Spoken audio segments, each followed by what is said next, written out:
Sometimes a man's greatest moment comes when the world thinks he's finished. The arena is packed with 70,000 people screaming for blood. Jake Paul stands in the center of the ring, microphone in hand, grinning like he owns the world. He's built this moment for months, pure viral gold waiting to happen.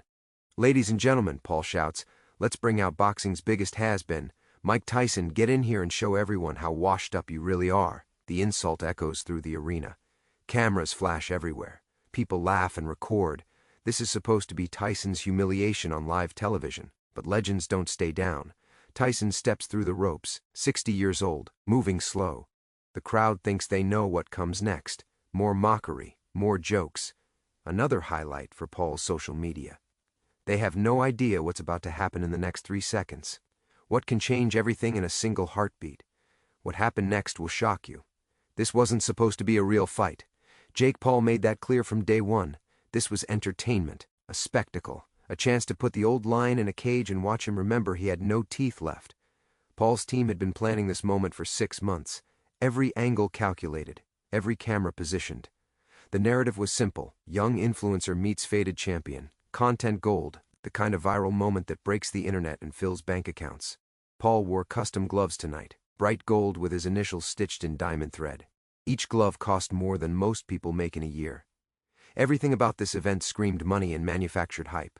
The ring girls, the celebrity guests, the commentary team treating this like the fight of the century. But Mike Tyson arrived differently. No entourage, no fancy car, no media parade, just a black sedan that pulled up to the service entrance. He stepped out wearing a simple black tracksuit and walked through the back corridors like any other worker. Security barely recognized him. The man who once commanded fear in every arena now moved like a shadow. The crowd didn't notice him enter. They were too busy watching Paul's warm-up routine on the big screens. Paul shadow boxing for the cameras. Paul flexing for his social media team. Paul doing everything except preparing for an actual fight. Because that's what everyone believed this was. Theater. The betting odds reflected it. Paul was favored not to win, but to entertain. The prop bets weren't about knockouts or rounds. They were about how many times Tyson would smile, how many jokes Paul would crack, how many memes would be born. Tyson sat alone in a small dressing room, wrapping his hands with tape that had seen better decades. No trainer barking instructions. No corner man checking his gear. Just him and the quiet ritual he'd performed thousands of times before. The noise from the arena filtered through the concrete walls. Chants of Jake Paul mixed with laughter and music. It sounded like a party, not a fight. That's when the production assistant knocked on his door. Time to go. Time to walk to the ring and play his part in Jake Paul's carefully scripted show. Tyson stood slowly. His knees creaked. His back straightened with effort. Everything about his movement suggested a man past his prime. But his eyes told a different story. The walk to the ring felt like a funeral march. Not for Tyson, but for the illusion that this was just entertainment. Paul waited in the center, bouncing on his toes, microphone already in hand. The crowd roared when they saw Tyson emerge from the tunnel. Camera flashes exploded like lightning. Social media feeds updated in real time.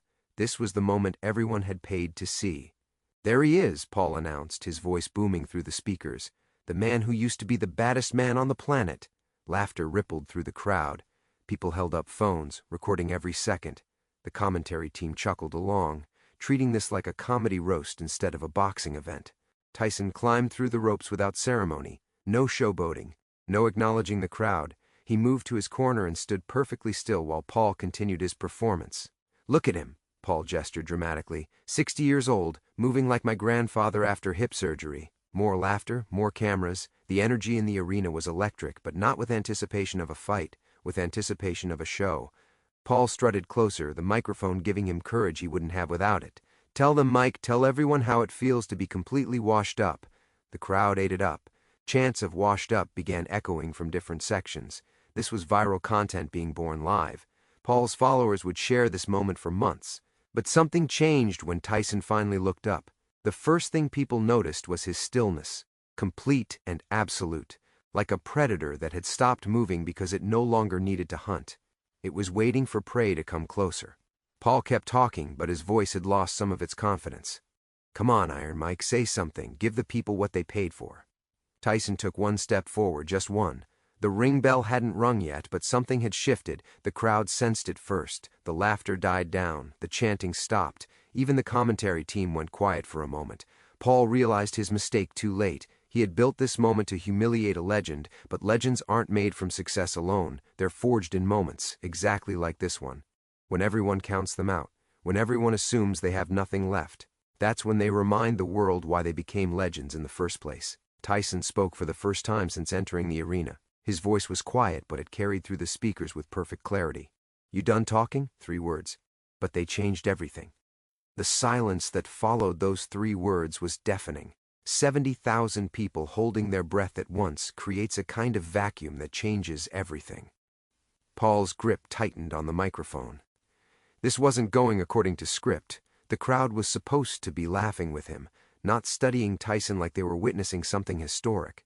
"Yeah, I'm done talking," Paul said, trying to reclaim control. "I'm ready to show everyone what happens when YouTube meets has-been." But his voice cracked slightly on the last word, just enough for the front rows to notice, just enough for the cameras to catch. Tyson raised his left hand slowly. On his ring finger sat a championship ring from 1986, gold and diamonds that caught the arena lights and threw them back like fire, a reminder of what real power looked like before social media invented fake versions of it. "You see this?" Tyson asked, his voice still quiet but somehow reaching every corner of the arena. "I earned this when you were in diapers." Paul laughed, but it sounded forced. "Ancient history, old man. This is 2026. Your time is over." That's when Tyson smiled. Not a friendly smile. Not the kind of smile you see in interviews or commercials. The kind of smile that used to make heavyweight champions reconsider their career choices. "My time?" Tyson repeated, taking another step closer. "Son, you don't even know what time it is." The crowd was completely silent now. Even Paul's most loyal fans had stopped cheering. Security guards who had been relaxed and joking moments earlier were suddenly alert, hands moving instinctively toward their radios. Paul backed up half a step before catching himself. The movement was small, but in a ring, everything is magnified. The cameras caught it. The crowd saw it. The commentary team went dead silent. "You want to know what washed up looks like?" Tyson continued, his voice growing stronger with each word. "Washed up is thinking a microphone makes you a fighter. Washed up is believing your own hype. Washed up is standing in a ring with me and thinking you're safe because there are cameras watching." Paul tried to interrupt, but Tyson wasn't finished. "You called me here to embarrass me, in front of all these people, in front of the whole world." Tyson gestured to the crowd, the cameras, the lights. "You thought because I'm 60, because I'm not the champion anymore, that meant I forgot how to be dangerous." The championship ring caught the light again as Tyson clenched his fist. "Let me teach you something about legends, boy. We don't stay legends because we were good once. We stay legends because some things never leave your blood." Paul's mouth opened, but no words came out. For the first time since this event was planned, he had nothing to say. What happened next took exactly 3 seconds. But those 3 seconds contained a lifetime of understanding about power, respect, and why some names never fade. Tyson didn't throw a punch. He didn't need to. Instead, he moved with the kind of precision that comes from 30 years of studying violence as an art form. One step forward, a subtle shift in his shoulders, the way he tilted his head just slightly to the right. It was the movement of a man who had stared down every heavyweight champion of his generation and made them blink first. Paul's entire body reacted before his mind could process what was happening. Every survival instinct screamed at once. His hands came up instinctively. His feet shuffled backward. His breathing became rapid and shallow. The microphone slipped from his fingers and hit the canvas with a metallic thud that echoed through the silent arena. That sound broke something. The spell of the moment. The illusion that this was still entertainment. In that instant, 70,000 people realized they weren't watching a show anymore. They were witnessing the difference between someone who plays a fighter on social media and someone who lived as one for decades. Paul's expensive gloves, his diamond-stitched initials, his carefully crafted image. None of it mattered now, because standing 3 feet away was a man who had earned his reputation in rooms where reputation was the difference between walking out or being carried out. Tyson's voice cut through the silence like a blade. "That's what I thought." He didn't shout. He didn't need to. The words carried the weight of every championship he'd won, every opponent he'd faced, every moment he'd proven that some things can't be faked or manufactured or bought. The crowd remained frozen. Camera phones that had been recording Paul's triumph now captured his complete and total humiliation. The viral moment he'd planned was happening, but he wasn't the star anymore. He was the punchline. Social media exploded in real time, views climbing by the millions every second. But instead of mocking Tyson, the world was watching Jake Paul learn what happens when YouTube confidence meets real consequences. Paul tried to speak, but only managed to stammer. The carefully rehearsed insults were gone. The cocky persona had evaporated. What remained was a young man who had bitten off more than he could chew and was choking on it in front of the entire world. Tyson bent down and picked up the microphone Paul had dropped.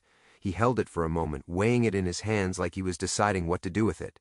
Then he handed it back. "You dropped this," he said simply. The gesture was more devastating than any punch could have been. It said everything without saying anything. That Tyson didn't need the microphone to command the room. That Paul's weapon of choice, his tool for humiliation, was useless against someone who had faced real danger and survived it. Paul took the microphone with hands that were visibly shaking. The cameras caught every tremor. The crowd watched in stunned silence as the man who had promised to expose Tyson as washed up struggled to maintain his composure. Tyson turned to walk away, then paused. "Next time you want to call someone washed up," he said, his back still to Paul, "make sure you know what that person has washed away." He stepped through the ropes and disappeared into the tunnel, leaving Paul alone in the center of the ring with 70,000 witnesses to his complete and total defeat. The arena stayed quiet for a full minute after Tyson left. 70,000 people trying to process what they had just witnessed. It wasn't violence they'd seen, it was something more powerful than that. It was truth. Paul stood alone in the center of the ring, microphone in his trembling hands, facing a crowd that no longer saw him as a champion of anything. His team rushed to damage control, but there was no controlling this moment. It belonged to history now. The video hit social media before Paul even left the ring. Within an hour, it had been viewed 50 million times. Within 6 hours, it was trending worldwide. But the narrative had completely flipped from what anyone expected. The comments weren't mocking Tyson. They were honoring him. People sharing stories about what real strength looked like, about the difference between earning respect and demanding it, about why some legends never fade no matter how much time passes. Paul's carefully built empire began cracking that night. Sponsors pulled out. Followers questioned what they'd been following. The viral moment he'd engineered had indeed changed everything, just not in the way he'd planned. Meanwhile, Tyson drove home in the same black sedan that had brought him. No victory celebration, no media interviews, no social media post declaring triumph. He simply returned to his life, carrying the quiet satisfaction of a man who had reminded the world of something important. That legends aren't made by social media metrics or viral moments or manufactured drama. They're forged in the fire of real challenges, real consequences, real tests of character that can't be faked or bought or trending tagged into existence. The next morning, sports commentators called it the most devastating non-fight in boxing history. 3 seconds that proved more than a 12-round war could have. A masterclass in the difference between confidence and true power. Jake Paul learned something that night that his millions of followers couldn't teach him. That respect isn't something you can demand or manufacture or viral your way into. It's something you earn, second by second, choice by choice, in moments when no cameras are rolling and no crowds are watching. And sometimes, when you've earned enough of it over enough years, 3 seconds is all you need to remind the world why your name still matters.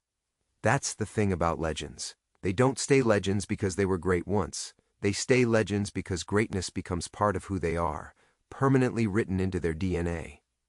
Time can slow their bodies, but it can never touch their souls.